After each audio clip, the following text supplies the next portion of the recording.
Stage 1, 2లో గుజ్జు అనేది ఎక్కువ అరిగిపోవడం అనేది ఏముండదు. Just starting stage. సో ఈ స్టార్టింగ్ స్టేజ్లో మనం తీసుకోవాల్సిన జాగ్రత్తలు ఏంటంటే మెయిన్గా లైఫ్ స్టైల్ మాడిఫికేషన్స్. సో ఈ అరుగుదల ఎందుకు వస్తుంది?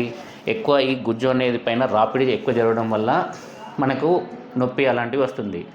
సో ఈ రాపిడిని తగ్గించాలి. ఈ రాపిడి తగ్గించాలంటే ఫస్ట్ మనం చేయాల్సింది, ఎవరైతే ఓవర్ వెయిట్ ఉంటారో వాళ్ళు వెయిట్ తగ్గించుకోవాలి.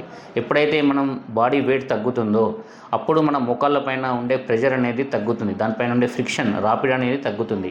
ఈ రాపిడి తగ్గడం వల్ల ఈ గుజ్జు అరుగుదల అనేది తగ్గుద్ది.